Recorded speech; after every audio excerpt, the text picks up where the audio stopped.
Hello, Leo friends. I'm Annie Botticelli, and welcome to my Leo April 2025 Astrology Horoscope Forecast.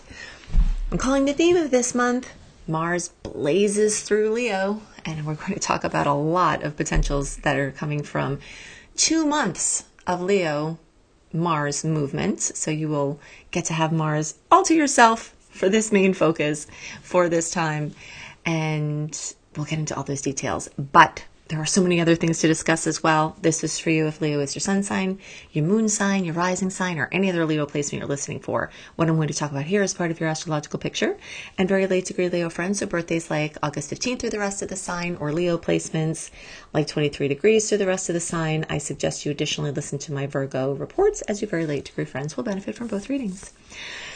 All right, so we've had a teeter-totter with Mars. Mars has been focusing us on home, family, housing, real estate since September. And then for a little while, we did have Mars pop into your sign when it went retrograde. And then it went very quickly back into Cancer. But now on April 19th through June 18th, Mars is going to cross through your sign and light up your first house. I'm going to start out this discussion with deep dive into this particular movement, okay? And then we'll move on to other things that you need to know about this month. So something that you may see from this focus in fire of Mars, which rules the first house, moving through your first house, is a surge in confidence and presence. Okay, Leo is the leader of the zodiac, the one with the stage presence, the one who commands attention wherever they go. And, you know, not to say that all Leos are looking for that, but somehow it does tend to find you even if you're not. And you will see Mars in this, moving through this placement where this is happening, where you feel more confident, you command attention effortlessly, you've got this glow of personal power, you walk into a room like you own it, and, you know, it's a really good feeling. You might notice that you're ready to take more initiative and possibly, you know, take some chances on things that you've been waiting to push forward. And that energy is brewing very strong from the fiery perspective. We'll jump back and forth here, but long-term planets Eris, Chiron, and now new movement of Neptune into Aries. All of these are in Aries, fellow fire sign, making trines to your sign, most favorable aspect in all of astrology. Mercury, when it goes direct on April 7th, and Venus, when it goes direct on April 12th, will go into Aries as well, fellow fire sign. Aries rules this first house where Mars is going through for you. So, you know, it's this energy of initiative, this energy of waking up, this energy of the tides getting ready to, you know, have the switch flip and just go fully out.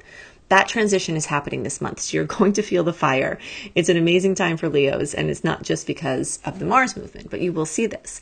So you may feel unstoppable. You may be ready to push forward with big plans and fearless ambition. Do keep in mind that Mercury and Venus are still going to be a little groggy. So if you have to do big things, you may have more oomph in May and June. But right now, the outer planets are all going direct.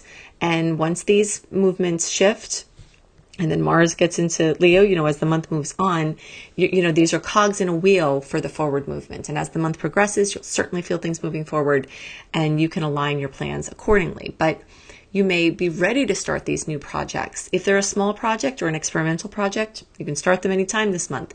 If you want them to get a good footing, possibly for the long term, and it's beyond experimenting, then May may be better for that, but this month is full of the possibilities of planting the seeds to get ready for this big launch. You may be ready to reinvent yourself in major ways, reinvent your personal brand or reinvent the way that you present yourself.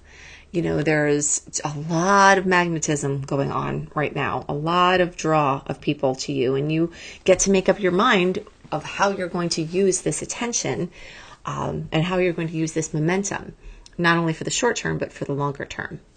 You may also notice that you are attracting high energy and passionate people. This fire energy is really going to bring this to you, not only from within yourself, but also with people coming to you. Now, this is, you know, very positive for Leo. I expect that there will be many positive, possibilities for you.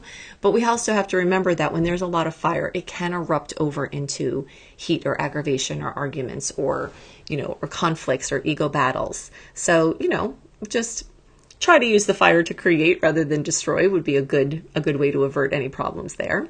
You may also notice that there's this big push towards physical strength and vitality. You may start to get your energy back. You may find some routines or get some information or have some healing occur that will help you to feel more robust.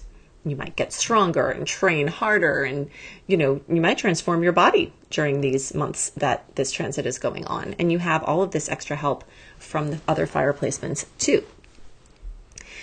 There are some areas where you may need to assert yourself, and you will certainly have the energy to do that at this time.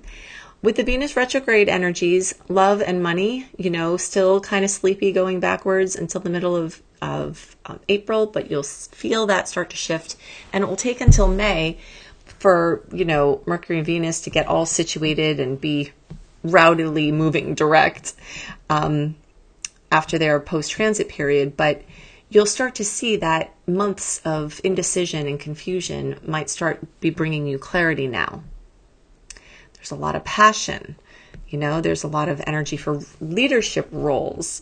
There's so much going through here with Mars moving through this first house in your sign.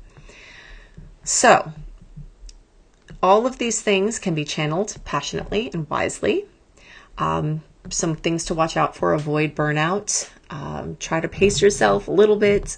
You want to follow the flow, especially if it's been gone for so long, but just be thinking about this. This is a really powerful transit for reinvention, really reinventing yourself, and courage and bold self-expression and standing in your power, and, just basically using the fire to create and not destroy is a good energy or a good motto to follow at this time. Okay, so let's talk more about these other things we have going on. Something else that is a side storyline is we have a lot of water. So whenever there's water and fire, that makes steam. That can be super productive. There could be certain things that are around putting water on your fire, and it seems like from what I've been describing, maybe that would be helpful. This is one of the times where, usually as a fire sign myself with the fire, I have Aries rising and I'm a Sagittarius. So, usually when I see a lot of water like this, Ceres, Saturn, transiting North Node, Venus for a little while longer, Mercury for a little while longer at the beginning of the month, that's a lot of water. And I always notice that I feel a lot of the fan, like the flames in my being put out. And sometimes I get put out by that. So you may see this. You may see people along the side putting water out, naysayers or people trying to interfere with you. But you can use that water to make steam and either show them that they're wrong, or take a lesson. Maybe you're getting too fired up and you need to have a little more direction, or maybe you can use that energy and transform it alchemically into productivity instead of it interfering with you. But you will feel it. And this will bring opportunities for emotional connection, for action based on emotion, for the fantastical and the mystical and the spiritual and the ethereal, the psychological worlds, your dream world may be lit up extra powerfully. So look out for all of that. And all of these energies are lighting up your 8th house of close relationships, of close financial relationships, of wills and trusts and lottery jackpots and winnings. So you may intuit something that winds up working out for you. That feeling realm. You may have a dream about something and then it turns out to need to be addressed, like with somebody or something like that. So, there is a lot of strong water coinciding with the fire. But very quickly, Mercury will get into Aries, Venus will get into Aries, the sun is already there. Neptune there for the first time in almost hundreds of years in Aries. It's been in the same sign, Pisces, the sign that it rules, for 14 years. And now, at the end of March, it moved into Aries. And then the new astrological year started just, a week before this report, is for. So we're feeling this fire. And for Leo, this Aries stellium is what we call 3 or more planets in a place, in an area. So you've got a massive stellium in your 9th house of Sagittarius. So long distance travel, international business, learning languages, anything having to do with teaching or learning, or the perfect education program, or you moving into teaching or something like that. Expanded perspectives, anything like that is all getting lit up, and all of these beautiful trines are adding a lot of fuel to whatever you want to use that energy for. Okay, so we've got Jupiter moving forward in Gemini, fueling those writing and speaking projects, fueling things with your relatives, like aunts, uncles, cousins, things like that, and also fueling your house of networking. So a lot of luck and expansion going on there. If you've been trying to build your business online, or trying to expand it online, or trying to do community-based projects, Jupiter is your friend. Jupiter is only going to be in Gemini until June, and it's been there since May of 2024. So there's something closing out there that you're getting some final pieces of at this point. So the things that you need may be found in connection with other people. So it might be a time to say yes to, a network meeting or meeting people in some other way. As Pluto moves through Aquarius over the next 20 years, this is definitely, a power source for Leo of, talk about reinvention, of blowing up of the old and the phoenix rising from the ashes. So definitely look for powerful birth, death, rebirth, transformation, phoenix energies in the long term in your house of relationships. So that's going to be current now and every month for a very long time to come too. So I'm doing separate full moon and new moon reports, but I'll give you the dates of those moons. April 12th, the same day that Venus goes direct, is also the full moon at 23 degrees Libra. All right, so that's 4/12. And then the new moon is at 7 degrees of Taurus on April 27th. If you like the dates, go to AnnieHelpsYou.com, sign up for my free email newsletter. And in the last newsletter in the month, I send out my written report for the month ahead early with the sweet and salty dates. So you can get more dates that way. I am posting weekly reports as well, besides the new moon and full moon. So if you don't want to miss anything from me, definitely go to AnnieHelpsYou.com and sign up there, because I'll send out a weekly email that has all the content. And if you love how I teach and you want to learn, and maybe this ninth house of you learning has to do with learning astrology, I have an astrology mastery certification course that will blow your mind with all of the information and the systematic approach to get you from wherever you're at and bring you to the professional level. If you want to earn money, I teach you how to do that there too. Plus now, when you register, you get $1,500 worth of free courses and bonuses, and you can see more about that at beastropro.com, beastropro.com. YouTube is not telling you when I'm posting, so the only way to be sure that you're not missing my content and to get my content early is to go to AnnieHelpsYou.com and sign up with your email and newsletter there. I hope you have a wonderful month. Look out for my weekly reports that upload to podcast and to YouTube on Sundays, and I will see you in the next report. Okay, bye for now.